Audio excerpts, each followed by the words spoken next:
Everyone, it's me Taiya Tabassum. আজকে আমি আমার ডেইলি ব্লগ তোমাদের সাথে শেয়ার করব। প্রতিদিন আমি কি করি, প্রতিদিন মানে আমার রুটিনটা।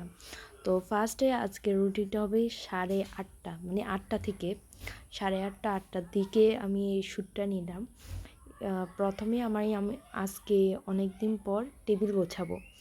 তো ফার্স্টে টেবিলে যত প্রয়োজনীয় জিনিস, যেমন আমার হেজাব পিন, মাস্ক এবং ইনার ক্যাপ, এগুলো ছিল। এগুলো সব ক্লিন করছি। এরপর হচ্ছে একটা ফুল আনছিল, ওই ফুলটা দিয়ে একটু। এরপর আমি এখানে আমার অপ্রয়োজনীয়, যেমন আমার কয়েক মাস আগে মনে একটা হেডফোন ছিল, তো ইয়ারফোনগুলোকে আলাদা করে রাখলাম। এরপরে হচ্ছে বইয়ের কালেকশনগুলো দেখাচ্ছি। বইয়ের কালেকশন আমি আরেকটা আলাদাভাবে ভিডিও দিব। ওই ভিডিওতে দেখতে পারবা যে আমার এখানে কি কি বই আছে, এবং অনেকগুলো সুন্দর সুন্দর বই আছে যেগুলো আমি আমার ইউটিউব চ্যানেল তাবাসসুম কবির ওইখানে শেয়ার করব। সো এখানে প্রত্যেকটা বই তোমাকে এত মোটিভেটেড দিবে, মানে কি বলবো। এটা এটা এটা মনে করো যে একটা আমার এই টেবিলে ইসলামিক মাইন্ডের এবং মোটিভেটেড, সামাজিক, রাজনৈতিক, মানে যত চিন্তাভাবনা আছে সব আছে এই টেবিলে। সেগুলো দেখাচ্ছি এক এক করে। আর বাই দ্য ওয়ে, আমি চেষ্টা করতেছি, জানি না আল্লাহ কে জানে, আমি চেষ্টা করতেছি যে আরেকটা স্কিল ডেভেলপমেন্ট করার জন্য বা বাইরের দেশে যাওয়ার জন্য স্কিলটা দিকে একটু ফোকাস দিলে ভালো হয়। পাশাপাশি একটা ছোটোখাটো মানে ইনকাম সোর্স করা উচিত, প্রত্যেকটা স্টুডেন্টেরই করা উচিত পড়াশোনার পাশাপাশি। সেটা নিয়েও আমি একটু ফোকাস দিচ্ছি। এরপরে হচ্ছে আমার বারিন্দায় গেলাম। তোমরা অলওয়েজ জানো বারিন্দার মধ্যে কিছু ফুল লাগাইছি, এই ফুলগুলোকে পরিচর্যা করলাম, দেখলাম। এটা আমার প্রতিদিন সকালবেলার রুটিন। এরপরে হচ্ছে মুখ হাত ধুয়ে, বাই দ্য ওয়ে আমি কিন্তু 6টা বাজে উঠছি, এটা কিন্তু 8:30টার দিকের একটা ভিডিও।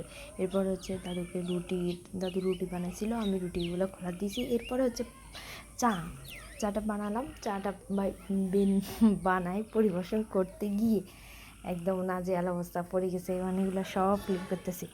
আমার জিনিস পড়ে যায়, তো আবার ক্লিন করতে হবে নি, এই এক নাজেহাল অবস্থা। তো ভালো করে ক্লিন করে দিতেছি। এটা কিন্তু ডেইলি ব্লগ, ডেইলি মানে প্রতিদিনের রুটিনে বলতে পারো করা হয়।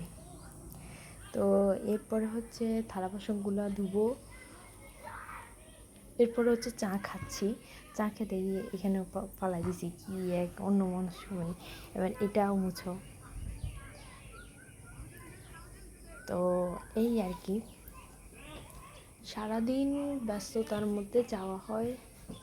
তো অনেক আজেরা মানুষ বলে, আজেরা চিন্তা ভাবনা, মানে মানুষের পিছনে সমালোচনা করতে করতে মানুষের দিয়ে পায় না, আর আমি আজেরা কাম করতে করতে দিয়ে পাই না।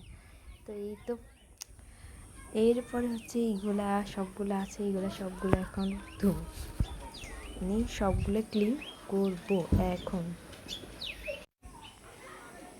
এরপর অনেকগুলা হইয়া রয়েছে, কি বলবো, আর কিছু বলার নাই। এরপরে হচ্ছে হাউসটা পরিষ্কার করা। হাউসে অনেক ময়লা, এগুলো ভালো করে ক্লিন করতেছে, একদম ঘষে। তা হাউসটা প্রতিদিনই পরিষ্কার করা হয়, কিন্তু অনেক দিন পরিষ্কার করা হয় না, যার কারণে ময়লা জমে গেছে, প্রচুর ময়লা। আবার অনেকে বলবা যে গ্লাস পরেন নাই, পলিথিন পরেন নাই। আসলে ওই দিন এত তাড়াহুড়া ছিলাম, পলিথিন পরা আর হয় নাই। এই কারণে শর্টকাটে এভাবে করছি, কিন্তু পলিথিন বা গ্লাস পরেই করি। এটা নিচে ভালো করে পরিষ্কার করবো। এটা ভালো করে সময় নিয়ে প্রায় এটার পিছনে খাটা লাগছে 1 ঘন্টা মতো, না 1 ঘন্টা না, মানে 40 মিনিট 45 মিনিট 50 মিনিট, মানে 1 ঘন্টাই মিনিমাম। তো অনেকেই আবার আমার ভিডিও অনেকগুলোর মধ্যে দেখছে যে ব্রাশটা দিয়ে মূলত এই কাজটাই করি। এই ভিডিওতে বলে দিলাম যে ব্রাশ দিয়ে আমি কী কাজ করি, এই কাজটাই করি। যে এরকম জমে গেলে ব্রাশ দিয়ে অনেক করতে ইজি হয়। এই কারণে দেখিয়ে দিলাম। অনেকের মনে প্রশ্ন থাকতে পারে যে কিচিং রুমে ব্রাশ কেন? এই ব্রাশ দিয়ে মূলত এই কাজটাই করি। এরপরে হচ্ছে এখানে দেখলাম যে এটা কিন্তু ফাটে গেছে, যার কারণে অনেক ময়লা জমে গেছে। এই তো তোমাদের কাছে শর্টকাট সমাধান আছে কি না? এরপর হচ্ছে হাতের আঙুলের 12টা বাজে গেছে, এটি দেখাচ্ছে প্রায় অনেকক্ষণ করার পর। তারপরেও মোটামুটি ক্লিন হয়েছে মোটামুটি। এরপরে হচ্ছে তোমরা অনেকে জানো বাড়িতে গেছিলাম, বাড়ির ব্লগটাও তোমাদের সাথে শেয়ার করছি। ও ব্লগে দেখছো যে এটা বোরকার না যে অবস্থা, বোরকাটা ধুইলাম। এটা হচ্ছে মানে দাদুর বাড়ি থেকে যখন আসলাম তার পরের দিনে ভিডিও। এটা ছিল আমার একটা ছোট্ট পেজ বললাম না, ওই পেজের মধ্যে এগুলা রাখা হয়, মেয়েদের ছোটোখাটো মানে কসমেটিক আইটেম রাখলাম। তো এটা আপুদের জন্য অনেক হেল্পফুল হবে, যারা আমাকে সাপোর্ট করো, যারা আমাকে পছন্দ করো, তাদেরকে সবাইকে বলবো যে এই পেজ থেকে একটু ঘুরে আসো। এই পেজটা হচ্ছে আমার, আর আমার ফেসবুক পেজ আরও একটা আছে যেটাতে আমি কুকিং ভিডিও ছাড়ি, সেটা হচ্ছে তাহিয়াস কুকিং ওয়ার্ল্ডস। তো ওইখানেও ঘুরে আসতে পারো, ওখানে কুকিংয়ের ভিডিও আপলোড করা হয়। এরপর হচ্ছে আংটিগুলোর দেখাচ্ছি। এই সময়ে আমি এটাই করি সকালবেলা।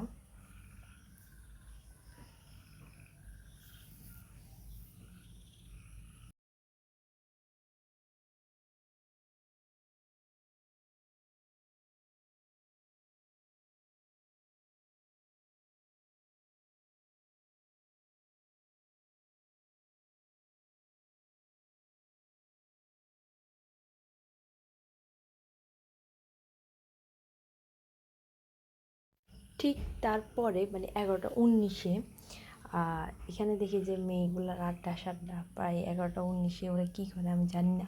তো এইখানে আড্ডা সাড্ডা এগুলো ক্লিপ কিছু নিয়ে রাখলাম, সেগুলোই আপলোড করলাম। মানে আমাদের সময় তো এরকম আমরা ছিলাম না। তো এরপর হচ্ছে রান্নাবান্না করা হচ্ছে।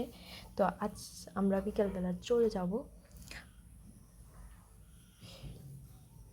অনেকে না প্রশ্ন করে যে এত অল্প মাংসকেই খাবে, তো আমি বলি রাত্রে মাঝে মধ্যে খাওয়া হয় না।